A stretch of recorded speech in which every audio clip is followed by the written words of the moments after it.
ಇವತ್ತಿನ ಮೊದಲ story BJP ಅಭ್ಯರ್ಥಿಗಳ 5ನೇ ಪಟ್ಟಿ ರಿಲೀಸ್ ಆಗಿದೆ. ಅದರಲ್ಲೂ ಕರ್ನಾಟಕದ 4 ಕ್ಷೇತ್ರಗಳಿಗೆ ಅಭ್ಯರ್ಥಿನ ಘೋಷಣೆ ಮಾಡಿದೆ ಬಿಜೆಪಿ.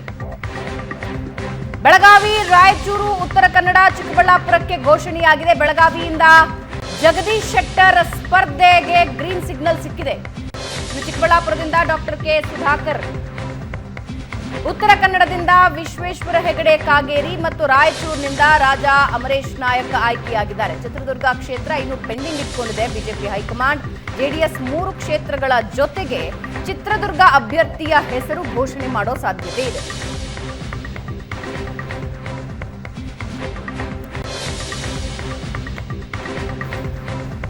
ನಾಲ್ಕು ಕ್ಷೇತ್ರಗಳ ಹೆಸರು ಫೈನಲ್ ಆಗಿದೆ. ಬೆಳಗಾವಿ ಕ್ಷೇತ್ರದಿಂದ ಶೆಟ್ಟರ್ ನಿಲ್ಲೋದಕ್ಕೆ ವಿರೋಧಗಳು ವ್ಯಕ್ತವಾಗ್ತಾ ಇದ್ವು. ಅಂಗಡಿ ಕುಟುಂಬದಿಂದ ಯಾರಾದ್ರೂ ನಿಲ್ತಾರಾ?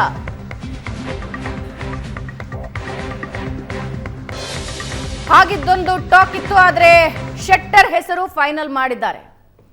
ಉತ್ತರ ಕನ್ನಡದಿಂದ ಯಾರಾಗ್ತಾರೆ ಅಭ್ಯರ್ಥಿ ಅನ್ನೋ ಕುತೂಹಲ ಇತ್ತು. ಕಾಗೇರಿ ಅವರಿಗೆ ಟಿಕೆಟ್ ನೀಡಲಾಗಿದೆ. ಇನ್ನು ಚಿಕ್ಕಬಳ್ಳಾಪುರಕ್ಕೆ ಡಾಕ್ಟರ್ ಕೆ ಸುಧಾಕರ್ ಹೆಸರು ಫೈನಲ್ ಆಗಿದೆ. ಕೆಲವು ತಿಂಗಳ ಹಿಂದೆ ನಾನೇ ಅಭ್ಯರ್ಥಿ ಅಂತ ತಮ್ಮ ಕಾರ್ಯಕರ್ತರಿಗೆ ಹೇಳ್ತಾ ಇದ್ದ ಒಂದು ವಿಡಿಯೋ ಕೂಡ ಬಹಳ ಚರ್ಚೆಗೆ ಕಾರಣ ಆಗಿತ್ತು. ಅಂತಿಮವಾಗಿ ಡಾಕ್ಟರ್ ಸುಧಾಕರ್ ಸ್ಪರ್ಧೆಗೆ ಹೈಕಮಾಂಡ್ ಗ್ರೀನ್ ಸಿಗ್ನಲ್ ಕೊಟ್ಟಿದೆ. ರಾಯಚೂರಿನಿಂದ ರಾಜಾ ಅಮರೇಶ್ ನಾಯಕ್ ಆಯ್ಕೆಯಾಗಿದ್ದಾರೆ.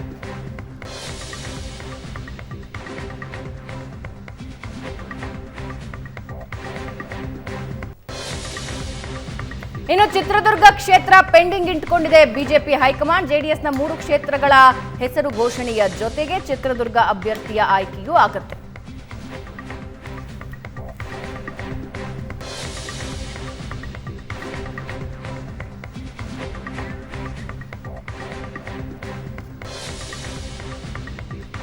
ಎಲ್ಲ ವಿಷಯಗಳ ಬಗ್ಗೆ ಮಾತನಾಡೋದಕ್ಕೆ ನಮ್ಮೊಂದಿಗೆ ಜಾಯ್ನ್ ಆಗಿದ್ದಾರೆ ನಮ್ಮ ರಾಜಕೀಯ ವಿಶ್ಲೇಷಕರಾದ Prashant Natu. Prashant, good morning, welcome to the show. Very good morning Bhavana.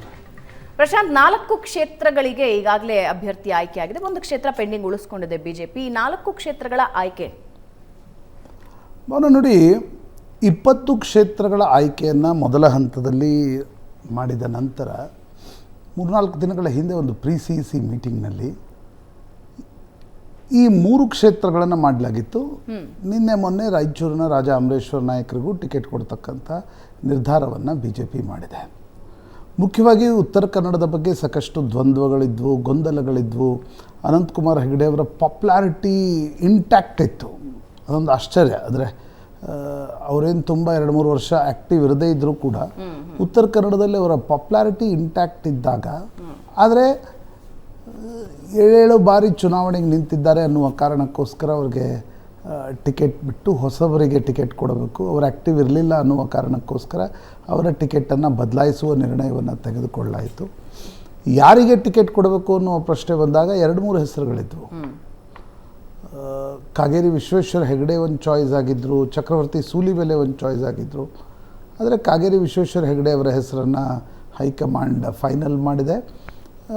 ಬಿಜೆಪಿಯ ರಾಷ್ಟ್ರೀಯ ಅಧ್ಯಕ್ಷ JP ನಡ್ಡಾ ಕೂಡ ಕಾಗೇರಿಗೆ ಟಿಕೆಟ್ ಕೊಡಬೇಕು ಅಂತಕ್ಕಂಥದ್ದನ್ನು ಸಭೆಯಲ್ಲಿ ಗಟ್ಟಿಯಾಗಿ ಹೇಳಿದರು ಅನ್ನೋದನ್ನು ಮೂಲಗಳು ಹೇಳ್ತಾ ಇವೆ. ಕಾಗೇರಿ ವಿಶ್ವೇಶ್ವರ ಹೆಗಡೆ 94ರಿಂದ ಸತತವಾಗಿ ಚುನಾವಣೆ ಗೆಲ್ತಾ ಬರ್ತಾಯಿದ್ರು. ಮೊದಲು ಅಂಕೋಲ, ನಂತರ ಶಿರ್ಸಿಯಿಂದ. ಆದರೆ ಕಳೆದ ಚುನಾವಣೆಯಲ್ಲಿ ಭೀಮಣ್ಣ ನಾಯಕ್ ವಿರುದ್ಧ ಶಿರ್ಸಿಯಲ್ಲಿ ಸೋತಿದ್ರು. ಹೀಗಾಗಿ ಈ ಬಾರಿ ಕಾಗೇರಿ ವಿಶ್ವೇಶ್ವರ ಹೆಗಡೆ ಅವರಿಗೆ ಪಾರ್ಲಿಮೆಂಟ್ಗೆ ಅಕಾಮಡೇಟ್ ಮಾಡ್ತಕ್ಕಂಥ ಮಹತ್ವದ ನಿರ್ಣಯವನ್ನು ತೆಗೆದುಕೊಳ್ಳಲಾಗಿದೆ. ಎದುರುಗಡೆ ಅಂಜಲಿ ನಿಂಬಾಳ್ಕರ್ ಇರ್ತಾರೆ. ಕಿತ್ತೂರು, ಖಾನಾಪುರ, ಯಲ್ಲಾಪುರ, ಶಿರ್ಸಿ, ಭಟ್ಕಳ, ಕುಮಟಾ, ಕಾರವಾರ ಮತ್ತು ಹಳಿಯಾಳ, ಇಷ್ಟು ಕ್ಷೇತ್ರವನ್ನು ಒಳಗೊಂಡಿರ್ತಕ್ಕಂಥ ಒಂದು ದೊಡ್ಡ ಕ್ಷೇತ್ರ ಇದು. 1-2 ಲಕ್ಷ ಹವ್ಯಕರಿದ್ದಾರೆ, 1-2 ಲಕ್ಷ ಲಿಂಗಾಯತರಿದ್ದಾರೆ, 1-2 ಲಕ್ಷ ಮರಾಠ ಇದ್ದಾರೆ, 2 ಲಕ್ಷ ನಾಮಧಾರಿಗಳಿದ್ದಾರೆ, ನಾಡವರಿದ್ದಾರೆ. Different demography, different geographical location ಇರತಕ್ಕಂಥ ಒಂದು ಕ್ಷೇತ್ರ ಇದು. ಹೀಗಾಗಿ 96ರಿಂದ ಬೇರೆ ಅಭ್ಯರ್ಥಿನೇ ಇರಲಿಲ್ಲ ಬಿಜೆಪಿ ಬಳಿ. ಮೊದಲ ಬಾರಿ ಬಿಜೆಪಿ ಒಂದು ಪ್ರಯೋಗವನ್ನು ಮಾಡಿದೆ. ಅನಂತಕುಮಾರ್ ಹೆಗಡೆ ಅವರ ಪಾಪ್ಯುಲಾರಿಟಿಯ ಹೊರತಾಗಿಯೂ ಕೂಡ ಅವರು 3-3.5 ವರ್ಷ ಕ್ಷೇತ್ರದಲ್ಲೇ ಆ್ಯಕ್ಟಿವ್ ಇರಲಿಲ್ಲ ಅನ್ನುವ ಕಾರಣಕ್ಕೋಸ್ಕರ ಪ್ರಾಯಶಃ ಪ್ರಧಾನಮಂತ್ರಿ ಮೋದಿ ಅಂಕುಲಕ್ಕೆ ಬಂದಾಗ ಹೋಗದೇ ಇದ್ದದ್ದರ ಪರಿಣಾಮವೂ ಕೂಡ ಅನಂತಕುಮಾರ್ ಹೆಗಡೆ ಅವರ ಟಿಕೆಟ್ ಕೈ ತಪ್ಪಲು ಪ್ರಮುಖ ಕಾರಣ. ಜೊತೆಗೆ ಅವರ ಹೇಳಿಕೆಗಳು ವಿವಾದವನ್ನು ಸೃಷ್ಟಿಸ್ತಾ ಇದ್ವು. ಅವರು ಅದಕ್ಕೆ ನಾನು ಏನು ಹೇಳ್ತಾ ಇದ್ದೆ ಅಂತಕ್ಕಂಥದ್ದನ್ನು ಹೇಳಿದರೂ ಕೂಡ ಅದು ಗ್ರಹಿಸುವ ರೀತಿ ಮತ್ತು ಅದು ತಲುಪುವ ರೀತಿ ಪ್ರತಿಪಕ್ಷಗಳಿಗೆ ಅದೊಂದು ಡೆಫಿನೆಟ್ಲಿ ಪ್ರತಿಪಕ್ಷಗಳಿಗೆ ಆಹಾರವಾಗ್ತಾ ಇತ್ತು. 2018 ವಿಧಾನಸಭಾ ಚುನಾವಣೆಯಲ್ಲಿ ಅವರ ಸಂವಿಧಾನದ ಕುರಿತಾದ ಹೇಳಿಕೆ ನಮ್ಮ ನಷ್ಟವನ್ನು ಉಂಟು ಮಾಡ್ತು ಅಂತಕ್ಕಂಥದ್ದನ್ನು ಕರ್ನಾಟಕದ BJPಯ ದಲಿತ ನಾಯಕರು ಹೋಗಿ ಹೈಕಮಾಂಡ್ಗೂ ಕೂಡ ಹೇಳಿದರು. ಆಗಿನಿಂದಲೇ ಅವ್ರಿಗೆ ಟಿಕೆಟ್ ಕೊಡಬೇಕು. 19ರಲ್ಲಿ ಟಿಕೆಟ್ ಕೊಡಲಾಯಿತು, 24ರಲ್ಲಿ ಟಿಕೆಟ್ ಸಿಕ್ಕಿಲ್ಲ. ಇನ್ನು ಪಕ್ಕದ ಬೆಳಗಾವಿಗೆ ಬರೋದಾದರೆ ಬೆಳಗಾವಿಯಲ್ಲೂ ಕೂಡ ಒಂದು ಹೊಸ ಪ್ರಯೋಗವನ್ನು BJP ಮಾಡಿದೆ. ಯೂಶ್ವಲಿ ಭಾವನಾ ಕರ್ನಾಟಕ, ಇದು ಉತ್ತರ ಪ್ರದೇಶ್, ಬಿಹಾರ್, ಮಧ್ಯಪ್ರದೇಶ್ ಇಂಥ ರಾಜ್ಯಗಳಲ್ಲಿ ನೀವು ಒಂದೇ ರಾಜ್ಯದಲ್ಲಿ ಇನ್ನೊಂದು ಕ್ಷೇತ್ರಕ್ಕೆ ಹೋಗಿ ನಾಯಕರು ಚುನಾವಣೆಗೆ ನಿಲ್ತಾರೆ. ಆದರೆ ಕರ್ನಾಟಕದಲ್ಲಿ ಇಂಥ ಪ್ರಯೋಗಗಳು ಬಹಳ ಕಡಿಮೆ. ಈಗ ದೇವೇಗೌಡರ ಫ್ಯಾಮಿಲಿ, ದೇವೇಗೌಡರೇ 85ರಲ್ಲಿ ಮಂಡ್ಯದಿಂದ ಪಕ್ಕದ ಬಂದರು, ಒಕ್ಕಲಿಗ ಬಾಹುಳ್ಯ ಕ್ಷೇತ್ರ ಅನ್ನುವ ಕಾರಣಕ್ಕೆ ಬಂದರು. ಸಿದ್ದರಾಮಯ್ಯನವ್ರು ಕೊಪ್ಪಳಕ್ಕೆ ಹೋಗಿ ನಿಂತೇನು ಯಶಸ್ವಿ ಆಗಲಿಲ್ಲ. ಯಡಿಯೂರಪ್ಪನವ್ರಿಗೆ ಹೈಕಮಾಂಡ್ ಹೇಳಿತ್ತು ನೀವು ತೇರದಾಳಕ್ಕೆ ಹೋಗಿ ನಿಲ್ಲಿ ಅಂತ, ಯಶಸ್ವಿ ಆಗಲಿಲ್ಲ. ಆದರೆ ಈ ಬಾರಿ ಕೆಲ ಪ್ರಯೋಗಗಳನ್ನು ಮಾಡಿದೆ. ಫಾರ್ ಎಕ್ಸಾಂಪಲ್ ಸೋಮಣ್ಣ ಅವ್ರನ್ನ ಕಳಿಸೋದು ತುಮಕೂರಿಗೆ, ಶೋಭಾ ಕರಂದ್ಲಾಜೆ ಅವ್ರನ್ನ ಉಡುಪಿಯಿಂದ ಬೆಂಗಳೂರು ನಾರ್ತ್ಗೆ ಶಿಫ್ಟ್ ಮಾಡಿರ್ತಕ್ಕಂಥದ್ದು. ಅದೇ ರೀತಿಯ ಇನ್ನೊಂದು ನಿರ್ಣಯ ಬೆಳಗಾವಿಯಲ್ಲಾಗಿದೆ. ಧಾರವಾಡ ಜಿಲ್ಲೆಯ ರಾಜಕಾರಣ ಮಾಡ್ತಾ ಇದ್ದ ಜಗದೀಶ್ ಶೆಟ್ಟರ್ಗೆ ಬೆಳಗಾವಿಯಲ್ಲಿ ಟಿಕೆಟ್ ಕೊಡಲಾಗಿದೆ. ಇದು ಎಷ್ಟರ ಮಟ್ಟಿಗೆ ವರ್ಕ್ ಆಗುತ್ತೆ ಅಂತಕ್ಕಂಥದ್ದು ಚುನಾವಣೆಯೇ ಹೇಳಬೇಕು. ಯಾಕಂದರೆ ಬೆಳಗಾವಿಯ ನೇಟಿವಿಟಿ ಬೇರೆ, ಅಲ್ಲಿನ ಡೈಲೆಕ್ಟ್ ಭಾಷೆ ಬೇರೆ, ಅಲ್ಲಿನ ಪಾಲಿಟಿಕ್ಸ್ ಬೇರೆ.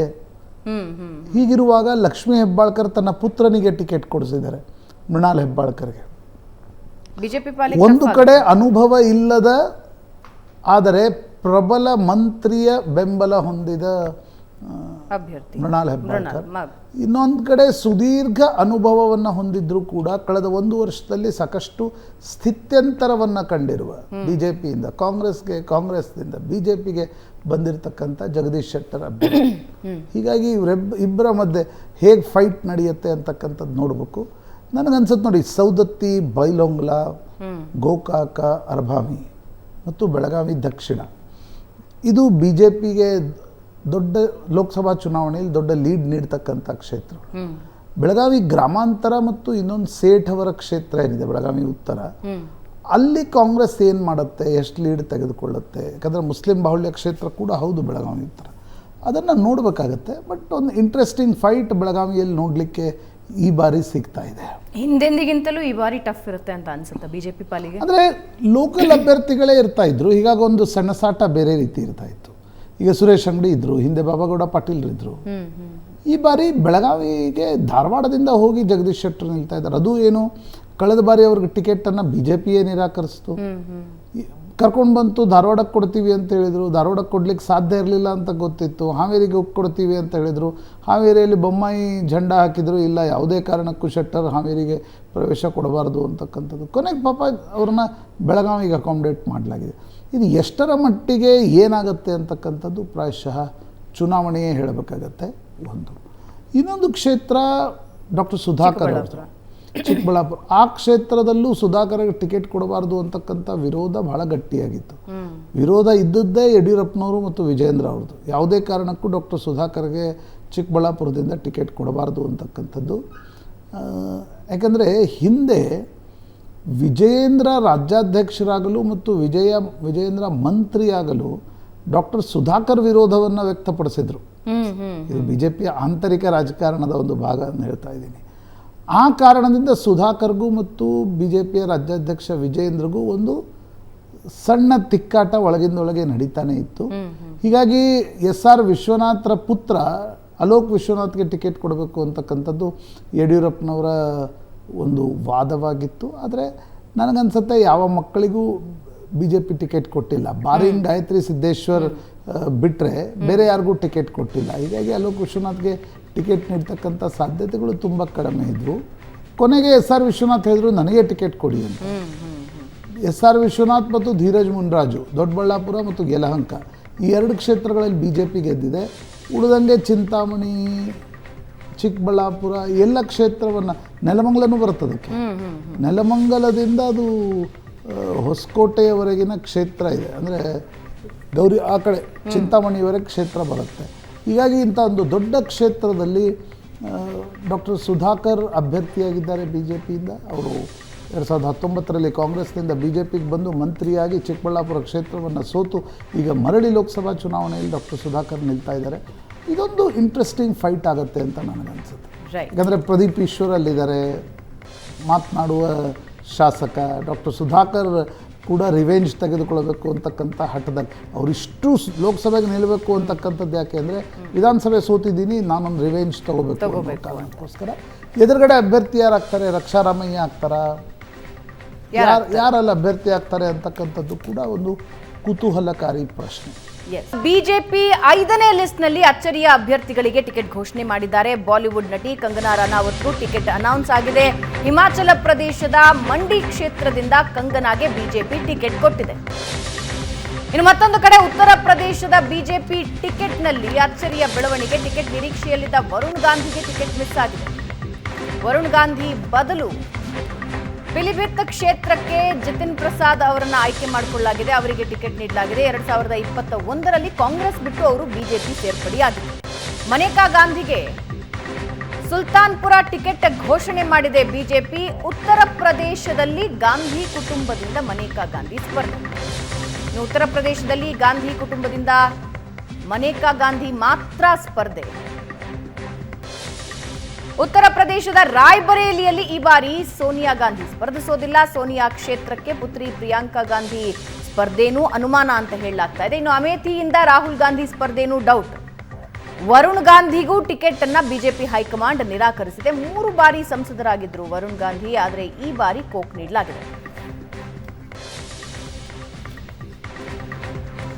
ಉತ್ತರ ಪ್ರದೇಶದ ಪಾಲಿಟಿಕ್ಸ್ ಇಂದ ಗಾಂಧಿ ಕುಟುಂಬ ದೂರ ಉಳಿತಾ ಇದೆ. ಮನೇಕಾ ಗಾಂಧಿ ಒಬ್ಬರೇ ಸ್ಪರ್ಧೆ ಮಾಡೋ ಲಕ್ಷಣ ಇದೆ. ಇನ್ನು ವರುಣ್ ಗಾಂಧಿಗೂ ಟಿಕೆಟ್ ಮಿಸ್ ಆಗಿದೆ. ಪ್ರಿಯಾಂಕಾ ಗಾಂಧಿ ನಿಲ್ಲೋ ಸಾಧ್ಯತೆ ಕಮ್ಮಿ. ರಾಹುಲ್ ಗಾಂಧಿ ಅಮೇಥಿಯಿಂದ ಇಲ್ಲ. ನೋಡಿ ನಿನ್ನೆ ಬಿ ಜೆ ಪಿ ಮಾಡಿರ್ತಕ್ಕಂಥ 5ನೇ ಪಟ್ಟಿಯಲ್ಲಿ ಕಂಗನಾ ರನೌತ್, ಒಂದು ಇಂಟ್ರೆಸ್ಟಿಂಗ್ ಹೆಸರು, ಹಿಮಾಚಲದ ಮಂಡಿ ಕ್ಷೇತ್ರದ, ಅವ್ರು ಹಿಮಾಚಲದವರೇ ಹೌದು. ನವೀನ್ ಜಿಂದಾಲ್ ನಿನ್ನೆ ಬೆಳಿಗ್ಗೆ ಪಾರ್ಟಿ ಸೇರಿದ್ರು, ಸಂಜೆ ಅವರಿಗೆ ಕುರುಕ್ಷೇತ್ರ ಹರಿಯಾಣದಲ್ಲಿ ಟಿಕೆಟ್ ಕೊಡಲಾಗಿದೆ.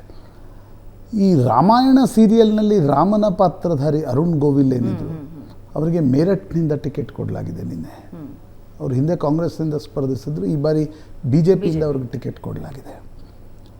ವರುಣ್ ಗಾಂಧಿ ಟಿಕೆಟ್ ಕಟ್ ಆಗಿದೆ. ವರುಣ್ ಗಾಂಧಿಗೆ ಪಿಲಿಭಿತ್ ಕ್ಷೇತ್ರದಿಂದ ಕೊಡಲಾಗಿಲ್ಲ.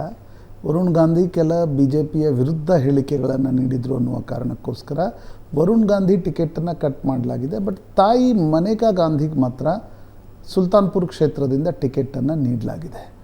ವರುಣ್ ಗಾಂಧಿ ಬದಲಿಗೆ ಅದೇ ಕಾಂಗ್ರೆಸ್ನಿಂದ ಬಂದಿರತಕ್ಕಂಥ ಜಿತಿನ್ ಪ್ರಸಾದ್, ಯೋಗಿ ಸಂಪುಟದಲ್ಲಿ ಸಚಿವರು ಕೂಡ ಆಗಿದ್ದರು, ಅವರಿಗೆ ಟಿಕೆಟನ್ನು ನೀಡಲಾಗಿದೆ. ಬಹುತೇಕ ಈ ಬಾರಿ ನೋಡಿ 2004ರಿಂದ 2014ರವರೆಗೆ ಯಾರ್ಯಾರು ಯು ಪಿ ಎ ಸರ್ಕಾರದಲ್ಲಿ ಮಂತ್ರಿಯಾಗಿದ್ದರು, ಜಿತಿನ್ ಪ್ರಸಾದ್, ಜ್ಯೋತಿರಾದಿತ್ಯ ಸಿಂಧಿಯಾ, ಮಿಲಿಂದ್ ದೇವ್ರಾ, ನವೀನ್ ಜಿಂದಲ್, ಯಂಗ್ ಟರ್ಕ್ ಅಂತ ಇವರನ್ನು ಕರೀಲಾಗ್ತಾ ಇತ್ತು. ಇವರೆಲ್ಲರೂ ಕೂಡ ಈಗ ಬಿ ಜೆ ಪಿಯಲ್ಲಿದ್ದಾರೆ. ಬಿ ಜೆ ಪಿ ಅವರಿಗೆ ಟಿಕೆಟನ್ನು ನೀಡ್ತಾ ಇದೆ. ನೋಡಿ, ಮನೇಕಾ ಗಾಂಧಿ ಉತ್ತರ ಪ್ರದೇಶದ ಪೊಲಿಟಿಕ್ಸ್ಗೆ ಬಂದಿದ್ದೇ ಗಾಂಧಿ ಕುಟುಂಬದ ಜೊತೆಗಿನ ತಿಕ್ಕಾಟದ ನಂತರ. ಅಂದರೆ ಸಂಜಯ್ ಗಾಂಧಿ 80ರಲ್ಲಿ ತೀರ್ಕೊಂಡ್ರು. ಅದರ ಬೈ ಎಲೆಕ್ಷನ್ಸ್ನಲ್ಲಿ ನನಗೆ ಟಿಕೆಟ್ ಕೊಡಬೇಕು ಅಂತಕ್ಕಂಥದ್ದು ಮನೇಕಾ ಗಾಂಧಿಯವ್ರಿಗಿತ್ತು. ಇಂದಿರಾ ಗಾಂಧಿಯವರು ರಾಜೀವ್ ಗಾಂಧಿಗೆ ಬೈ ಎಲೆಕ್ಷನ್ ಟಿಕೆಟ್ ನೀಡಿದರು. ಇಂದಿರಾ ಗಾಂಧಿ ಲಂಡನ್ಗೆ ಹೋದಾಗ ಮನೇಕಾ ಗಾಂಧಿ ಒಂದು ಅಕ್ಬರ್ ಅಹ್ಮದ್ ಡಂಪಿ ಅಂತ ಒಬ್ಬ ಸಂಜಯ್ ಗಾಂಧಿ ಫ್ರೆಂಡ್ ಇದ್ದರು, ಕಾಂಗ್ರೆಸ್ನ ಸಂಸದರಾಗಿದ್ದರು. ಅವರ ರಾಷ್ಟ್ರೀಯ ಸಂಜಯ್ ಮಂಚ್ ಅಂತ ಮಾಡಿಕೊಂಡು ಒಂದು ಸಭೆಯಲ್ಲಿ ಭಾಗವಹಿಸಿದ್ರು. ಅಲ್ಲಿ ತನ್ನ ಪೊಲಿಟಿಕಲ್ ಮಹತ್ವಾಕಾಂಕ್ಷೆಯನ್ನು ಹೇಳಿಕೊಂಡ್ರು ಅನ್ನುವ ಕಾರಣಕ್ಕೋಸ್ಕರ ಅವತ್ತೇ ಇಂದಿರಾ ಗಾಂಧಿ ಮತ್ತು ಮನೇಕಾ ಗಾಂಧಿ ನಡುವೆ ದೊಡ್ಡ ಜಗಳ ನಡೀತು. ಮನೇಕಾ ಗಾಂಧಿ ಕಾಂಗ್ರೆಸ್ನಿಂದ ಹೊರಗಡೆ ಬಂದರು. 84ರಲ್ಲಿ ಮೊದಲ ಬಾರಿಗೆ ಅವರು ಜನತಾ ಪಾರ್ಟಿಯಿಂದ ಚುನಾವಣೆಗೆ ನಿಂತರು. 89ರಲ್ಲಿ ಅಂದರೆ ಅಮೇಥಿಯಿಂದ ಸೋತರು. 89ರಲ್ಲಿ ಶಿ ಶಿಫ್ಟೆಡ್ ಟು ಪಿಲಿಭಿತ್. ನಂತರ 2014ರಲ್ಲಿ ವರುಣ್ ಗಾಂಧಿ ಯಾವಾಗ ರಾಜಕೀಯ ಎಂಟ್ರಿ ಆಗ್ತಾಯಿದ್ರು, ಅವರು ಪಿಲಿಭಿತ್ನಿಂದ ಸುಲ್ತಾನ್ಪುರ್ಗೆ ಶಿಫ್ಟ್ ಆದರು. 2 ಬಾರಿ ವರುಣ್ ಗಾಂಧಿ ಪಿಲಿಭಿತ್ನಿಂದ ಸಂಸದರಾಗಿದ್ದರು. ಈ ಬಾರಿ ವರುಣ್ ಗಾಂಧಿಯವರ ಟಿಕೆಟನ್ನು ನಿರಾಕರಿಸಲಾಗಿದೆ. ಇನ್ನೊಂದು ಕಡೆ ರಾಯ್ಬರೇಲಿಯಲ್ಲಿ ಸೋನಿಯಾ ಗಾಂಧಿ ನಿಲ್ತಾ ಇಲ್ಲ. ಬಹುಶಃ ಪ್ರಿಯಾಂಕಾ ಗಾಂಧಿ ಕೂಡ ನಿಲ್ಲುವ ಸಾಧ್ಯತೆಗಳು ಕಡಿಮೆ. ಅಮೇಥಿಯಿಂದ ಕೂಡ ರಾಹುಲ್ ಗಾಂಧಿ ಸ್ಪರ್ಧಿಸಲ್ಲ ಅಂತಕ್ಕಂಥ ಸಂಕೇತಗಳು ಸಿಗ್ತಾಯಿವೆ. ಮುಖ್ಯ ಕಾರಣ ಏನು ಅಂದರೆ ನೋಡಿ, ಯಾವಾಗ ಗಾಂಧಿ ಕುಟುಂಬ ಉತ್ತರ ಪ್ರದೇಶದಲ್ಲಿ ನಿಂತು ಗೆಲ್ತಾ ಇತ್ತು, ಪಂಡಿತ್ ನೆಹರು ಫುಲ್ಪುರದಿಂದ, ನಂತರ ಇಂದಿರಾ ಗಾಂಧಿ ರಾಯ್ಬರೇಲಿಯಿಂದ, ಸಂಜಯ್ ಗಾಂಧಿ ಅಮೇಥಿಯಿಂದ, ಆಮೇಲೆ ರಾಜೀವ್ ಗಾಂಧಿ ಅಮೇಥಿ ಕ್ಷೇತ್ರದಿಂದ, ಸೋನಿಯಾ ರಾಯ್ಬರೇಲಿಯಿಂದ, ರಾಹುಲ್ ಗಾಂಧಿ ಅಮೇಥಿಯಿಂದ ಗೆಲ್ತಾ ಇದ್ದರು. ಆಗ ಉತ್ತರ ಪ್ರದೇಶದಲ್ಲಿ 90ರ ದಶಕದವರೆಗೆ ಕಾಂಗ್ರೆಸ್ ಮಜಬೂತಾಗಿತ್ತು, ಕಾಂಗ್ರೆಸ್ನ ಸಂಘಟನೆ ಮಜಬೂತಾಗಿತ್ತು. ನಂತರದ 20-25 ವರ್ಷ SP ಮತ್ತು BSPಗಳು ಆಂತರಿಕವಾಗಿ ಗಾಂಧಿ ಕುಟುಂಬಕ್ಕೆ 2 ಕ್ಷೇತ್ರದಲ್ಲಿ ತೊಂದರೆ ಕೊಡಲಿಕ್ಕೆ ಹೋಗ್ತಾ ಇರಲಿಲ್ಲ, ಅಮೇಥಿ ಮತ್ತು ರಾಯ್ಬರೇಲಿಯಲ್ಲಿ. ಅದನ್ನು ಕರೆಸ್ಪಾಂಡಿಂಗ್ ಆಗಿ ಕಾಂಗ್ರೆಸ್ ಬೇರೆ ರೀತಿ ಅವ್ರಿಗೆ ಸಹಾಯ ಮಾಡ್ತಾ ಇತ್ತು. ಆದರೆ 2017ರ ಚುನಾವಣೆಯಲ್ಲಿ ಯೋಗಿಯಲ್ಲಿ ಗೆದ್ದ ನಂತರ, ನಾನು ಹೇಳೋದು ವಿಧಾನಸಭಾ ಚುನಾವಣೆ, ಲೋಕಸಭೆಯಲ್ಲಿ 14ರಲ್ಲೇ 80ರಲ್ಲಿ 73 ಗೆದ್ದಿತ್ತು. ಯೋಗಿ ಆದಿತ್ಯನಾಥ್ ಅಲ್ಲಿ ಮುಖ್ಯಮಂತ್ರಿ ಆದ ನಂತರ ಕಾಂಗ್ರೆಸ್ ಹೆಚ್ಚು ಕಡಿಮೆ ಅಲ್ಲಿ ಪಾಲಿಟಿಕ್ಸ್ನಲ್ಲೇ ಇರ್ರಿಲೆವೆಂಟ್ ಆಗಿದೆ. ಹೀಗಾಗಿ ಗಾಂಧಿ ಕುಟುಂಬದವರು ನಿಲ್ಲಬೇಕಂತಂದ್ರೂ ಕೂಡ ಅಷ್ಟು ಸುಲಭ ಇಲ್ಲ. ಈಗ ಸೋನಿಯಾ ಗಾಂಧಿ ರಾಯ್ಬರೇಲಿಯಲ್ಲಿದ್ದರು, ಈ ಬಾರಿ ರಾಜ್ಯಸಭೆಗೆ ಹೊರಟೋದ್ರು. ರಾಹುಲ್ ಗಾಂಧಿ ವಯನಾಡಿಗೆ ಬಂದು ನಿಂತಿದ್ದಾರೆ, ಮತ್ತು ವಯನಾಡಿಗೆ ಚುನಾವಣೆಗೆ ನಿಲ್ತಾ ಇದ್ದಾರೆ. ಅಮೇಥಿಯಿಂದ ನಿಲ್ಲಲ್ಲ ಅಂತಕ್ಕಂಥ ಮಾತುಗಳಿವೆ. ವರುಣ್ ಗಾಂಧಿ ಕೂಡ ಏನು ಮಾಡ್ತಾರೆ ಮುಂದೆ ಅಂತಕ್ಕಂಥದ್ದು ಸ್ಪಷ್ಟತೆ ಇಲ್ಲ. ಸಮಾಜವಾದಿಗೆ ಹೋಗ್ತಾರೆ ಅಂತಕ್ಕಂಥದ್ದನ್ನ ಹೇಳಲಾಗ್ತಾ ಇತ್ತು. ಆದರೆ ನನಗನ್ಸುತ್ತೆ ಈಗ ತಾಯಿಗೆ BJP ಟಿಕೆಟ್ ಕೊಟ್ಟಿರುವಾಗ ಮಗ ಹೇಗೆ ಸಮಾಜವಾದಿಗೆ ಹೋಗ್ತಾರೆ? ಹೀಗಾಗಿ ಮನೇಕಾ ಬಿಟ್ಟರೆ ಗಾಂಧಿ ಕುಟುಂಬದಿಂದ ಯಾವುದೇ ಒಬ್ಬ ಅಭ್ಯರ್ಥಿ ಇಲ್ಲ. ಪ್ರಾಯಶಃ ಮನೇಕಾ ಗಾಂಧಿಗೆ ಟಿಕೆಟ್ ಕೊಡದೆ ಹೋಗಿದರೆ ಸ್ವತಂತ್ರ ಭಾರತದಲ್ಲಿ ಮೊದಲ ಚುನಾವಣೆಯಲ್ಲಿ ಉತ್ತರ ಪ್ರದೇಶದಲ್ಲಿ ಯಾವೊಬ್ಬ ಗಾಂಧಿ ಪರಿವಾರದ ಅಭ್ಯರ್ಥಿ ಕೂಡ ಇರ್ತಾ ಇರಲಿಲ್ಲ. ಮನೇಕಾ ಗಾಂಧಿ ಅವ್ರಿಗೆ BJP ಟಿಕೆಟ್ ನೀಡಿದೆ. ನಿಶ್ಚಿತವಾಗಿ ನೋಡಿ, ಪಾಲಿಟಿಕ್ಸ್ ಹೇಗೆ ಬದಲಾಗತ್ತೆ, ತಲೆಮಾರಿನಿಂದ ತಲೆಮಾರಿಗೆ ರಾಜಕೀಯದ ಸಮೀಕರಣಗಳು, ರಾಜಕೀಯದ ಚಿತ್ರಗಳು ಬದಲಾಗ್ತವೆ. ಒಂದು ಕಾಲದಲ್ಲಿ ಕಾಂಗ್ರೆಸ್ ಬಹುಮತವನ್ನು ಉತ್ತರ ಪ್ರದೇಶ, ಉತ್ತರಾಖಂಡ್ ಎರಡೂ ರಾಜ್ಯ ಜೊತೆಗಿದ್ದಾಗ ದೊಡ್ಡ ದೊಡ್ಡ ಬಹುಮತವನ್ನು ಉತ್ತರ ಪ್ರದೇಶದಲ್ಲಿ ಪಡಿತಾ ಇತ್ತು. ಆದರೆ ಇವತ್ತು ಗಾಂಧಿ ಕುಟುಂಬದಿಂದ ಯಾರ ನಿಲ್ಲಕ್ಕೂ ಆಗದ ಸ್ಥಿತಿಯಲ್ಲಿ ಉತ್ತರ ಪ್ರದೇಶದಲ್ಲಿ ಕಾಂಗ್ರೆಸ್ ತಲುಪಿದೆ. ನನಗನ್ಸುತ್ತೆ ಭಾವನಾ, ಕಾಂಗ್ರೆಸ್ ರಿವೈವ್ ಆಗಬೇಕಾದ್ರೆ ಉತ್ತರ ಪ್ರದೇಶದಲ್ಲಿ ಮೊದಲು ರಿವೈವ್ ಆಗಬೇಕು. ಅಂದಾಗ ಮಾತ್ರ ಕಾಂಗ್ರೆಸ್ ಒಂದು 200ರ ಹತ್ರ ಬರ್ತಕ್ಕಂಥ ಸಾಧ್ಯತೆಗಳು ನಿರ್ಮಾಣ ಆಗ್ತವೆ. ಇವತ್ತು ಬಿಡಿ, 55ರಲ್ಲಿದ್ದಾರೆ. ಬಟ್ ನೀವು ಅಧಿಕಾರ ಹಿಡಿಬೇಕಾದ್ರೆ, ದಿಲ್ಲಿಯಲ್ಲಿ ನಿಮ್ಮದು ನಡಿಬೇಕಾದ್ರೆ, you need to have 150-170 seats. ಅದು ಸಾಧ್ಯ ಆಗಬೇಕಾದ್ರೆ ಕನಿಷ್ಠ ಪಕ್ಷ 15-20 ಸೀಟ್ಗಳನ್ನು ಉತ್ತರ ಪ್ರದೇಶದಲ್ಲಿ ಪಡೆಯುವಂಥ ಸ್ಥಿತಿಗೆ ಕಾಂಗ್ರೆಸ್ ತಲುಪಬೇಕು. ಬಟ್ ಈ ಬಾರಿ ಅಂಥ ಸಾಧ್ಯತೆಗಳು ಬಹಳ ಕಮ್ಮಿ ಇದೆ. ನೋಡಿ, ಈ ಬಾರಿ ಕಾಂಗ್ರೆಸ್ ಉತ್ತರ ಪ್ರದೇಶದಲ್ಲಿ ಸೀಟ್ಗಳನ್ನು ಮೈತ್ರಿ ಪಕ್ಷವಾಗಿ ತೆಗೆದುಕೊಂಡಿದೆ. ಆದರೆ ಅದನ್ನು ಎಷ್ಟು ಸೀಟಾಗಿ ಕನ್ವರ್ಟ್ ಮಾಡುತ್ತೆ ಅಂತಕ್ಕಂಥದ್ರ ಬಗ್ಗೆ ಸಾಕಷ್ಟು ದ್ವಂದ್ವಗಳಿವೆ. ಹಾಗೆ ಒಂದು ವೇಳೆ ಒಂದು ಅನುಕೂಲಕರ ಪರಿಸ್ಥಿತಿ ಇದ್ದರೆ ಯಾರಾದರೂ ಗಾಂಧಿ ಕುಟುಂಬದಿಂದ ಉತ್ತರ ಪ್ರದೇಶದಲ್ಲಿ ನಿಲ್ತಾ ಇದ್ರು. ಆಮೇಲೆ ಇನ್ನೊಂದು ಇರುತ್ತೆ ನಾಯಕರಿಗೆ ಭಾವನ. ಈಗ ಡೆಲ್ಲಿಯಲ್ಲಿ ನೀವು ಎಷ್ಟೇ ದೊಡ್ಡ ನಾಯಕರಾಗಿರಿ, ನೀವು ಪ್ರೈವೇಟ್ ಕ್ವಾರ್ಟರ್ಸ್ನಲ್ಲಿ ಎಲ್ಲೋ ಖಾಸಗಿ ಮನೆಯಲ್ಲಿ ಇರ್ತೀರಿ ಅಂತಂದರೆ ಪವರ್ ನಡೆಯಲ್ಲ. ಪವರ್ ಪಾಲಿಟಿಕ್ಸ್ನಲ್ಲಿ ಇರಬೇಕಾದ್ರೆ ನೀವು ಚಾಣಕ್ಯಪುರಿಯಲ್ಲಿ ಮನೆ ಇರಬೇಕು. ಚಾಣಕ್ಯಪುರಿಯಲ್ಲಿ ಮನೆ ಇರಬೇಕು ಅಂತಂದರೆ ನೀವು ಎಲ್ಲಿಂದಾದರೂ ಸಂಸದರಾಗಿ ಆಯ್ಕೆ ಆಗಬೇಕು. ಇವತ್ತು BJP ಸೇರ್ಪಡೆಯಾಗ್ತಾರೆ ಗಾಲಿ ಜನಾರ್ದನ್ ರೆಡ್ಡಿ. ಬೆಳಗ್ಗೆ 10 ಗಂಟೆಗೆ ಮಲ್ಲೇಶ್ವರಂನಲ್ಲಿರೋ ಪಾರ್ಟಿ ಕಚೇರಿಯಲ್ಲಿ ಸೇರ್ಪಡೆಯಾಗ್ತಾರೆ. ರಾಜ್ಯಾಧ್ಯಕ್ಷ BY ವಿಜಯೇಂದ್ರ ಸಮ್ಮುಖದಲ್ಲಿ BJPಗೆ ರೆಡ್ಡಿ ಮರುಪ್ರವೇಶ ಆಗ್ತಾ ಇದೆ. ಇತ್ತೀಚೆಗೆ ದೆಹಲಿಯಲ್ಲಿ ಅಮಿತ್ ಶಾರನ್ನ ಭೇಟಿಯಾಗಿದ್ರು ಜನಾರ್ದನ್ ರೆಡ್ಡಿ. ಮತ್ತೆ BJP ಸೇರೋ ಬಗ್ಗೆ ಪಾರ್ಟಿ ವಲಯದಲ್ಲಿ ಚರ್ಚೆ ಆಗ್ತಾ ಇತ್ತು. BJPಯಲ್ಲಿ ಪಾರ್ಟಿ ಮರ್ಜ್ ಮಾಡೋ ಬಗ್ಗೆ ರೆಡ್ಡಿ ಘೋಷಣೆ ಮಾಡಿದ್ರು. ಮೊನ್ನೆ ನಡೆದ ರಾಜ್ಯಸಭೆ ಚುನಾವಣೆಯಲ್ಲಿ ಕಾಂಗ್ರೆಸ್ಗೆ ಬೆಂಬಲ ನೀಡಿದ್ದ ರೆಡ್ಡಿ ಈ ಮೂಲಕ ಕಾಂಗ್ರೆಸ್ಗೆ ಹತ್ತಿರ ಆಗೋ ಮುನ್ಸೂಚನೆ ಕೊಟ್ಟಿದ್ರು. ಈ ಬೆಳವಣಿಗೆಗಳ ಮಧ್ಯೆ ಕಳೆದ ವಾರ ಅಮಿತ್ ಶಾ ಅವರ ಜೊತೆ ಒಂದು ಮಾತುಕತೆ ಆಯಿತು. ರೆಡ್ಡಿಯನ್ನ BJPಗೆ ಕರೆತರೋದಕ್ಕೆ ರಾಮುಲು ಹೆಚ್ಚು ಆಸಕ್ತಿಯನ್ನ ಹೊಂದಿಲ್ಲ. ಆದರೆ ಬಳ್ಳಾರಿ ಅಭ್ಯರ್ಥಿಯಾಗಿರುವ ಶ್ರೀರಾಮುಲುಗೆ ರೆಡ್ಡಿ ಸಹಕಾರ ಅಗತ್ಯ. ಇವತ್ತು BJP ಸೇರ್ಪಡೆಯಾಗೋರಿದ್ದಾರೆ.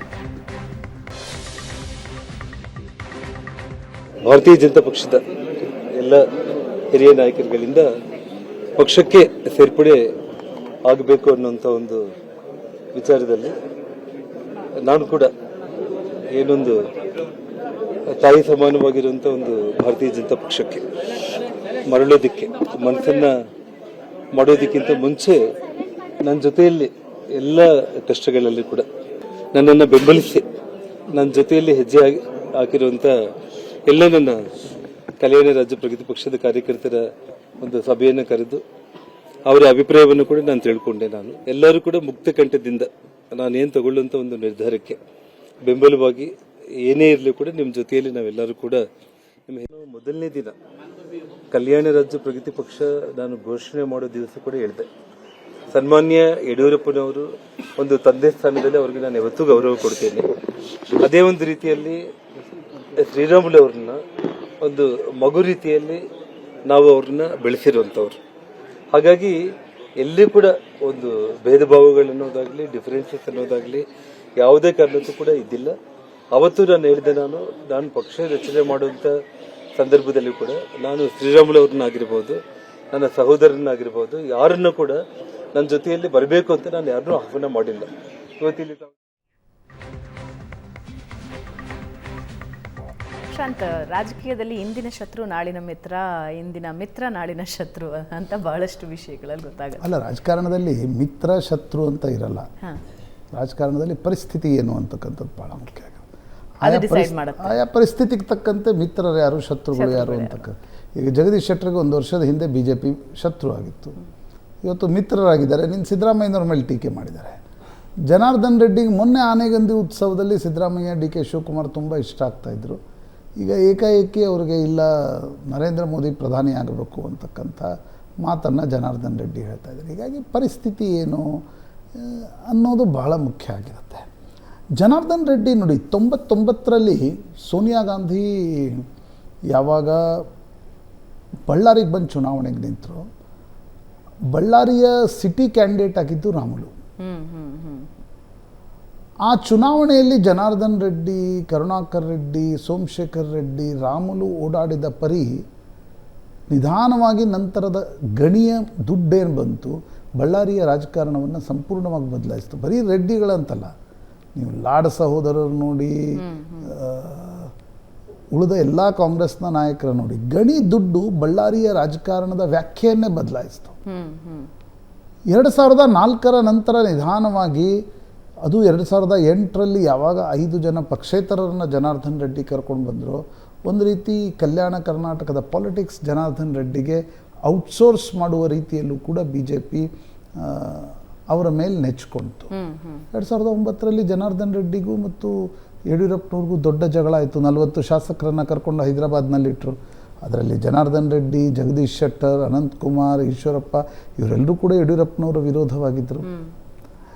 ಅದಾದ ಮೇಲೆ 2011 ನನಗನ್ಸುತ್ತೆ too much focus on him, Janardhan Reddy ಅವರನ್ನ, ಅಂದರೆ ಒಂದು ಎಕನಾಮಿಕಲಿ ಸ್ಟ್ರಾಂಗ್ ಆಗಿದ್ದು ಮತ್ತು ಟೂ ಮಚ್ ಪೊಲಿಟಿಕಲ್ ಫೋಕಸ್ ಆಗಿದ್ದು ಜನಾರ್ದನ್ ರೆಡ್ಡಿಯವರ ರಾಜಕಾರಣವನ್ನು ಸಂಪೂರ್ಣವಾಗಿ ಹಾಳು ಮಾಡಿತು.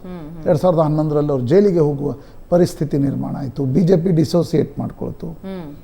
ನಂತರ ಜೈಲಿನಿಂದ ಹೊರಗಡೆ ಬಂದರೂ ಕೂಡ BJP ಒಳಗಡೆ ತೆಗೆದುಕೊಳ್ಳಕ್ಕೆ ತಯಾರಿರಲಿಲ್ಲ. ನಿಧಾನವಾಗಿ ಮಿತ್ರರು ದೂರ ಹೋದರು. ತಮ್ಮ ಸ್ವತಃ ಸೋಮಶೇಖರ್ ರೆಡ್ಡಿ ಮತ್ತು ಜನಾರ್ದನ್ ರೆಡ್ಡಿಗೂ ಅಷ್ಟಕ್ಕಷ್ಟೇ ಅಂದು. ಕರುಣಾಕರ್ ರೆಡ್ಡಿ, ಜನಾರ್ದನ್ ರೆಡ್ಡಿ ಅಂತೂ ಮೊದಲಿಂದಲೂ ಆಗ್ತಾ ಇರಲಿಲ್ಲ. ಆದರೆ 2023ರ ವಿಧಾನಸಭಾ ಚುನಾವಣೆ ನೋಡಿ, ಅದಕ್ಕೆ ಹೇಳೋದು ನಾನು, ಪಾಲಿಟಿಕ್ಸ್ನಲ್ಲಿ ನೀವು ಏನು ಅನ್ನೋದನ್ನು ಮಾಡಿ ತೋರಿಸಿದರೆ ಮಾತ್ರ ಪೊಲಿಟಿಕಲ್ ಪಾರ್ಟಿಗಳು ನಿಮಗೆ ಹತ್ತಿರ ಇಟ್ಕೋಬೇಕು, ದೂರ ಇಟ್ಕೊಳ್ಬೇಕು ಅಂತ ನಿರ್ಧಾರ ಮಾಡ್ತಾರೆ. 23ರ ಹಿಂದಿನವರೆಗೂ ಕೂಡ ಜನಾರ್ದನ್ ರೆಡ್ಡಿ BJPಯನ್ನು ಸೇರ್ಲಿಕ್ಕೆ ತುದಿಗಾಲ ಮೇಲೆ ನಿಂತಿದ್ರು, ದಿಲ್ಲಿಗೆ ಹೋಗಿ ಬಂದರು. ಆದರೆ BJPಯ ಹೈಕಮಾಂಡ್ ಜನಾರ್ದನ್ ರೆಡ್ಡಿ ಅವರನ್ನು ಹತ್ತಿರಕ್ಕೂ ಸೇರಿಸ್ಕೊಳ್ಳಿಕ್ಕೆ ತಯಾರಿರಲಿಲ್ಲ. ಯಾಕಂದರೆ ಸೇರಿಸ್ಕೊಂಡ ತಕ್ಷಣ ದಿಲ್ಲಿಯಲ್ಲಿ ರಿಪಬ್ಲಿಕ್ ಆಫ್ ಬಳ್ಳಾರಿ, ಜನಾರ್ದನ್ ರೆಡ್ಡಿ ಎಲ್ಲ ಚರ್ಚೆಗಳು ಶುರು ಆಗ್ತವೆ ಅನ್ನುವ ಕಾರಣಕ್ಕೋಸ್ಕರ ಯಾವಾಗ ವಿಧಾನಸಭಾ ಚುನಾವಣೆಯಲ್ಲಿ ಜನಾರ್ದನ್ ರೆಡ್ಡಿ ಅರುಣಾ ರೆಡ್ಡಿ ಅವ್ರನ್ನ ನಿಲ್ಲಿಸಿ ಸೋಮಶೇಖರ್ ರೆಡ್ಡಿ ಅವ್ರನ್ನ ಕೆಡವಿದ್ರು, ಅಲ್ಲಿ ನಾರಾ ಭರತ್ ರೆಡ್ಡಿ ಗೆದ್ದರು ಬಳ್ಳಾರಿಯಲ್ಲಿ. ಯಾವಾಗ ಗಂಗಾವತಿಯಲ್ಲಿ ಪರಣ್ಣ ಮುನವಳ್ಳಿ ಸೋತು ಇಕ್ಬಾಲ್ ಅನ್ಸಾರಿಯನ್ನೂ ಸೋಲಿಸಿ ಜನಾರ್ದನ್ ರೆಡ್ಡಿ ಚುನಾವಣೆ ಗೆದ್ದರು, ಒಂದು ಕಡೆ ಕೆಡವಿದ್ರು, ಒಂದು ಕಡೆ ಸ್ವತಃ ಗೆದ್ದರು. ಆವಾಗ ಜನಾರ್ದನ್ ರೆಡ್ಡಿ ಅವ್ರನ್ನ ಕಾಂಗ್ರೆಸ್ ಪಕ್ಷ ಕೂಡ ಸೀರಿಯಸ್ ತೆಗೆದುಕೊಳ್ಳಿಕ್ಕೆ ಶುರು ಮಾಡಿತು. ಸಿದ್ದರಾಮಯ್ಯನವರು, DK ಶಿವಕುಮಾರ್ ಕೂಡ ಜನಾರ್ದನ್ ರೆಡ್ಡಿ ಅವರ ಬೆಂಬಲವನ್ನು ಯಾಚಿಸಿದರು. ಯಾವ ಜನಾರ್ದನ್ ರೆಡ್ಡಿ ವಿರುದ್ಧ ಸಿದ್ದರಾಮಯ್ಯನವರು ತೊಡೆತಟ್ಟಿ ಪಾದಯಾತ್ರೆ ಮಾಡಿದ್ರು, ಅದೇ ಜನಾರ್ದನ್ ರೆಡ್ಡಿ ಅವರ ರಾಜ್ಯಸಭೆಯಲ್ಲಿ DK ಶಿವಕುಮಾರ್ ಹೋಗಿ ಅವರ ಮತವನ್ನು ಕೇಳುವ ಪರಿಸ್ಥಿತಿ ನಿರ್ಮಾಣ ಆಯಿತು. ಇವತ್ತು BJPಗೂ ಅದು ಅರ್ಥ ಆಗಿದೆ. ಅನ್ನೆಸೆಸರಿಲಿ ಜನಾರ್ದನ್ ರೆಡ್ಡಿಯನ್ನು ಹೊರಗಿಟ್ಟರೆ ಕಾಂಗ್ರೆಸ್ ಬಳಸ್ಕೊಳ್ಳುತ್ತೆ. ಹೀಗಾಗಿ ಒಳಗೆ ತೆಗೆದುಕೊಳ್ಳೋದು ಸೂಕ್ತ ಅನ್ನುವ ತೀರ್ಮಾನಕ್ಕೆ BJP ಬಂದಿದೆ. ಯಾಕಂದರೆ ರಾಯಚೂರು, ಬಳ್ಳಾರಿ ಮತ್ತು ಕೊಪ್ಪಳ ಈ ಭಾಗದಲ್ಲಿ ಜನಾರ್ದನ್ ರೆಡ್ಡಿಯವರ ಒಂದು ಪ್ರಾಬಲ್ಯ ಇದೆ. ಅವರು ಗೆಲ್ಲಿಸ್ಲಿಕ್ಕೆ ಸಾಧ್ಯ ಆಗುತ್ತೋ ಬಿಡುತ್ತೋ, ಸೋಲಿಸ್ಲಿಕ್ಕಂತೂ ಅವ್ರಿಗೆ ಶಕ್ತಿ ಇದೆ. ಆ ಕಾರಣದಿಂದ ಬಿ ಜೆ ಪಿ ಜನಾರ್ದನ್ ರೆಡ್ಡಿಯವ್ರನ್ನ ಒಳಗಡೆ ಕರ್ಕೊಳ್ತಾ ಇದೆ. ಕೆಲವರು ಹೇಳ್ತಾ ಇದ್ದಾರೆ ಅವರು ಷರತ್ತುಗಳನ್ನು ಹಾಕಿದ್ದಾರೆ ಅಂತ. ಕೊಪ್ಪಳಕ್ಕಾದರೆ candidate B J P announce ಮಾಡಿದೆ, ಇಲ್ಲ ಕೊಪ್ಪಳಕ್ಕೆ ಕರುಣಾರೆಡ್ಡಿ ಅವ್ರಿಗೆ ಟಿಕೆಟ್ ಕೊಡಬೇಕು ಅನ್ನೋ ಷರತ್ತು ಹಾಕಿದ್ರು ಅಂತಕ್ಕಂಥದ್ದು. ಅಂಥದ್ದೇನೂ ಮೇಲ್ನೋಟಕ್ಕೆ ಕಾಣ್ತಾ ಇಲ್ಲ. ಆದರೆ ಜನಾರ್ದನ್ ರೆಡ್ಡಿ ಪುನರಪಿ ಬಿ ಜೆ ಪಿಗೆ ಬರ್ತಾ ಇರ್ತಕ್ಕಂಥದ್ದು ಬಳ್ಳಾರಿ, ರಾಯಚೂರು, ಕೊಪ್ಪಳದ ರಾಜಕಾರಣದಲ್ಲಿ ಒಂದು ಹೀಟಪ್ ಆಗುತ್ತೆ ಅಂತಕ್ಕಂಥದ್ದು ಸ್ಪಷ್ಟ. ನೀವು ನಾರಾ ಭರತ್ ರೆಡ್ಡಿ ಮತ್ತು ಜನಾರ್ದನ್ ರೆಡ್ಡಿಯವರ ವಿಧಾನಸಭೆಯಲ್ಲಿನ ಜಗಳ ನೋಡಿದರೆ ನಿಶ್ಚಿತವಾಗಿ ಅರಿವಿಗೆ ಬರುತ್ತೆ. ಮತ್ತು Janardhan Reddy is a good strategist, no doubt. ಆದರೆ ಅವರ ಮೊದಲ ಇನ್ನಿಂಗ್ಸ್ದಲ್ಲಿ 1.0ದಲ್ಲಿ ಅವರು ಜಾಸ್ತಿ ಫೋಕಸ್ ಮೈ ಮೇಲೆ ಹೇಳ್ಕೊಳ್ತಾ ಇದ್ರು. ನನಗೆ ಸೋಮಶೇಖರ್ ರೆಡ್ಡಿ ಹೇಳಿದ ಮಾತು ಇನ್ನೂ ನೆನಪಿದೆ. ಸುಪ್ರೀಂ ಕೋರ್ಟ್ನಲ್ಲಿ ಇವರು ಬೇಲ್ ಅಪ್ಲಿಕೇಶನ್ ಇತ್ತು. ನನ್ನ ಪಕ್ಕದಲ್ಲಿ ಸೋಮಶೇಖರ್ ರೆಡ್ಡಿ ಕೂತಿದ್ರು. ಹನುಮಾನ್ ಚಾಲೀಸ ಓದ್ತಾ ಇದ್ರು ಅಂದರೆ ಹೇಳ್ತಾ ಇದ್ರು. ಒಂದು ಹನುಮಂತನ ಇಲ್ಲಿ ಇದಿಟ್ಕೊಂಡಿದ್ರು ಜೇಬ್ನಲ್ಲಿ. ನಾನು ಸೋಮಶೇಖರ್ ರೆಡ್ಡಿ ಅವ್ರು ಕೇಳಿದೆ, ಇದೆಲ್ಲ ಯಾಕಾಯಿತು ಅಂತಕ್ಕಂಥದ್ದು. ಆಗ ಸೋಮಶೇಖರ್ ರೆಡ್ಡಿ ಅವ್ರು ಮಾತಾಡಿದರು, ಸ್ವಲ್ಪ ನಾವು ರಾಜಕಾರಣದಿಂದ ದೂರ ಇರಬೇಕಿತ್ತು, ರಾಮುಲನ್ನ ರಾಜಕಾರಣದಲ್ಲಿ ಪ್ರೊಜೆಕ್ಟ್ ಮಾಡಬೇಕಿತ್ತು. ರೆಡ್ಡಿ ರೆಡ್ಡಿ ರೆಡ್ಡಿ ರೆಡ್ಡಿ ಅನ್ನೋದನ್ನು ಜಾಸ್ತಿ ಆಗಿದ್ದರಿಂದ ಎಲ್ಲ ಫೋಕಸ್ ಅಲ್ಲಿ ಆಯಿತು, ಅದಾಗಬಾರ್ದಿತ್ತು ಅಂತಕ್ಕಂಥದ್ದನ್ನು ಹೇಳಿದರು.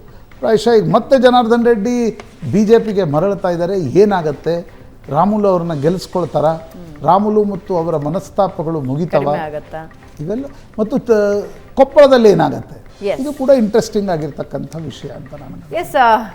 ಬಳ್ಳಾರಿ ಕೊಪ್ಪಳದ ಕಡೆ ಹೋಗಿದ್ವಿ. ಈಗ ಅವರ ಮಾತು ಸದಾ ಸುದ್ದಿಯಲ್ಲಂತರೂ ಇರುತ್ತೆ. ಈಗ ಮಂಡ್ಯ ಕಡೆ ಹೋಗೋಣ ಪ್ರಶಾಂತ್. ಮಂಡ್ಯದಲ್ಲಿ ಏನಾಗ್ತಾ ಇದೆ ನಾನು ತಿಳ್ಕೊಳ್ಳೋಣ. ಮಂಡ್ಯದಲ್ಲಿ ಜೆಡಿಎಸ್ ಟಿಕೆಟ್ ಯಾರಿಗೆ? ಕುಮಾರಸ್ವಾಮಿಗೆ ಸಿಗುತ್ತಾ? ನಿಖಿಲ್ ಸ್ಪರ್ಧೆ ಮಾಡ್ತಾರಾ? ಅಪ್ಪ ಮಗನಿಗಾಗಿ 2 ಕ್ಷೇತ್ರದ ಮತದಾರರು ಫೈಟ್ ಮಾಡ್ತಾ ಇದ್ದಾರೆ. ಕುಮಾರಸ್ವಾಮಿ ಮಂಡ್ಯದಿಂದ ಸ್ಪರ್ಧೆ ಮಾಡಲಿ ಅಂತ ಹೇಳ್ತಾ ಇದ್ದಾರೆ. ಆದರೆ ಚನ್ನಪಟ್ಟಣ ಬಿಟ್ಟು ಹೋಗೋದಕ್ಕೆ ಬಿಡೋದಿಲ್ಲ ಅಂತಿದ್ದಾರೆ ಮತದಾರರು. ಮಂಡ್ಯದಿಂದ ಸ್ಪರ್ಧೆ ಮಾಡೋದಾದ್ರೆ ಚನ್ನಪಟ್ಟಣ ಬಿಟ್ಟು ಹೋಗ್ಬೇಕಾಗತ್ತೆ. ಮಂಡ್ಯ ಬೇಕಾದ್ರೆ ನಿಖಿಲ್ ಸ್ಪರ್ಧೆ ಮಾಡಲಿ ಅಂತ ಹೇಳ್ತಿದ್ದಾರೆ. ಕುಮಾರಸ್ವಾಮಿ ಅವರು ಚನ್ನಪಟ್ಟಣದ ಶಾಸಕರಾಗೇ ಇರಲಿ ಅಂತ ಒತ್ತಾಯಿಸ್ತಾ ಇದ್ದಾರೆ. ಆದರೆ HDK ಮಂಡ್ಯದಿಂದ ಸ್ಪರ್ಧಿಸಿ ಅಂತ ಕೂಡ ಅಲ್ಲಿನ ಸ್ಥಳೀಯ ನಾಯಕರು, ಕಾರ್ಯಕರ್ತರು ಒತ್ತಾಯ ಮಾಡ್ತಾ ಇದ್ದಾರೆ. HDK ಗೆದ್ದಾದ ಮೇಲೆ ಚನ್ನಪಟ್ಟಣದಿಂದ ನಿಖಿಲ್ ಸ್ಪರ್ಧೆ ಮಾಡಲಿ ಅಂತ ಒತ್ತಾಯಿಸ್ತಾ ಇದ್ದಾರೆ.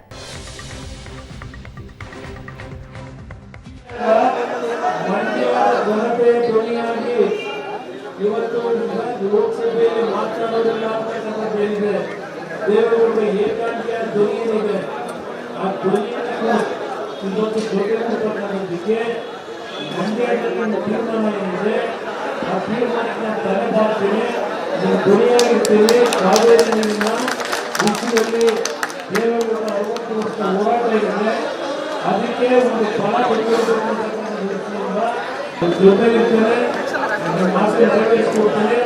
ದಯವಿಟ್ಟು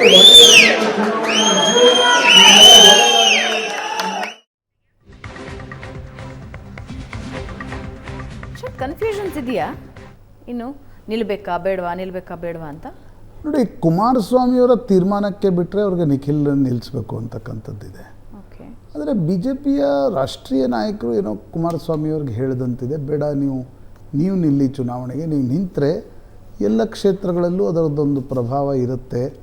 ನಿಖಿಲ್ ಪ್ರಜ್ವಲ್ಲೇ ನಿಂತುಬಿಟ್ರೆ ಮತ್ತೆ ಅದು 2019 ರೀತಿಯಲ್ಲಿ ಆಗಬಹುದು ಅಂತಕ್ಕಂಥ ಏನೋ ಒಂದು ಸಲಹೆ ನೀಡಿದಂತಿದೆ. ಈಗ ಅಮಿತ್ ಶಾ ಮತ್ತು ಕುಮಾರಸ್ವಾಮಿ ನಡುವಿರ್ತಕ್ಕಂಥ ಮಾತುಗಳು ನಿಖರವಾಗಿ ಕೆಳಗಡೆ ಬರಲ್ಲ. ಆದರೆ ಬಿ ಜೆ ಪಿ ಹೈಕಮಾಂಡ್ ಮನಸ್ಸಿನಲ್ಲಿದೆ, ಪ್ರಜ್ವಲ್ಲೂ ನಿಲ್ಲೋದು ಬೇಡ, ನಿಖಿಲ್ಲೂ ನಿಲ್ಲೋದು ಬೇಡ, HD ಕುಮಾರಸ್ವಾಮಿ ನಿಲ್ಲಿ, ಇನ್ನೊಬ್ರು ಯಾರಾದರೂ ಪ್ರಬಲ ನಾಯಕರು ಒಂದು ಕ್ಷೇತ್ರಕ್ಕೆ ನಿಂತ್ಕೊಳ್ಳಿ ಅಂತಕ್ಕಂಥದ್ದು. ಹೀಗಾಗಿ ಕುಮಾರಸ್ವಾಮಿ ಸ್ವಲ್ಪ ಸಿಟ್ಟಾಗಿದ್ದರು. ಈಗ ಆಪರೇಷನ್ ಮುಗಿಸಿ ಕುಮಾರಸ್ವಾಮಿ ವಾಪಸ್ ಬಂದಿದ್ದಾರೆ.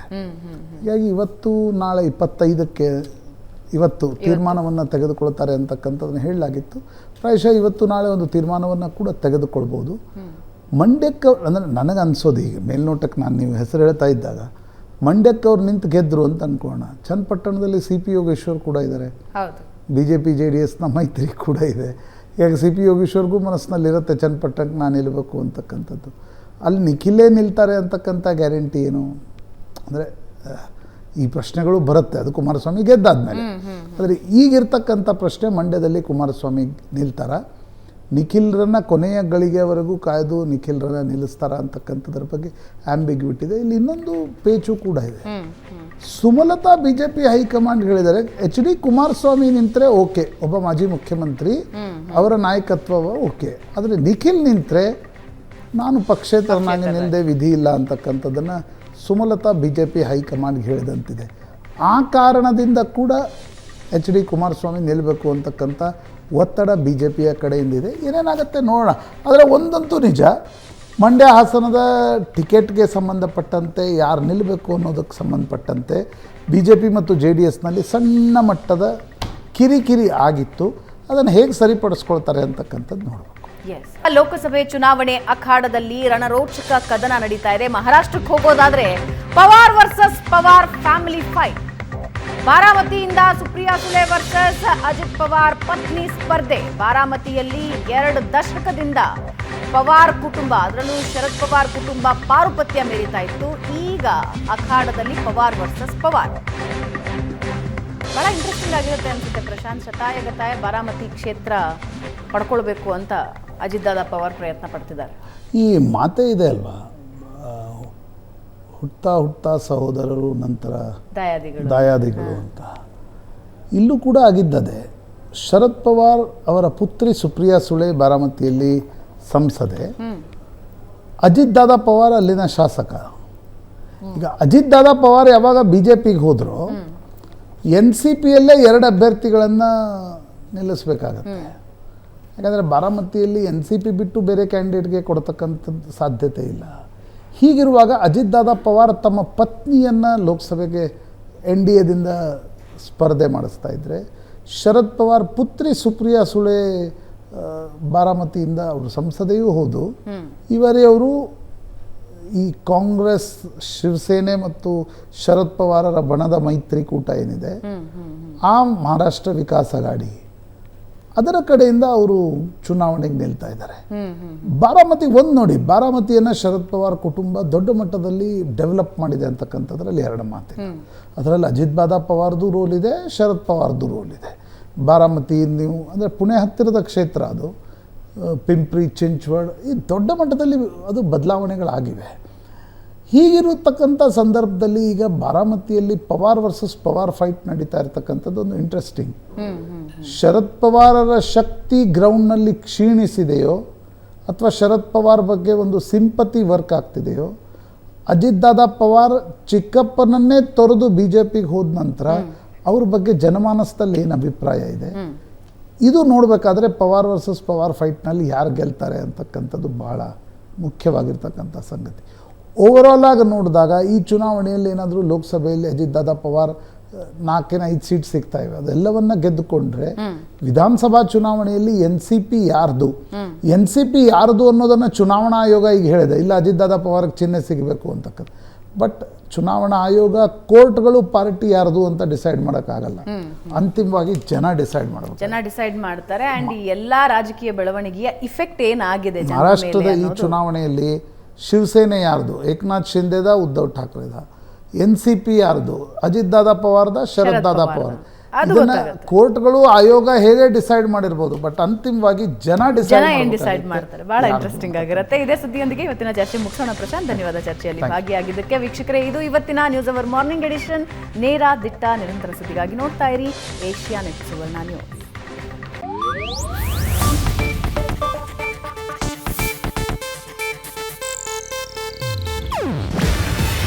ಇದು ಏಷ್ಯಾನೆಟ್ ನ್ಯೂಸ್ ನೆಟ್ವರ್ಕ್ ಪ್ರಸ್ತುತಿ.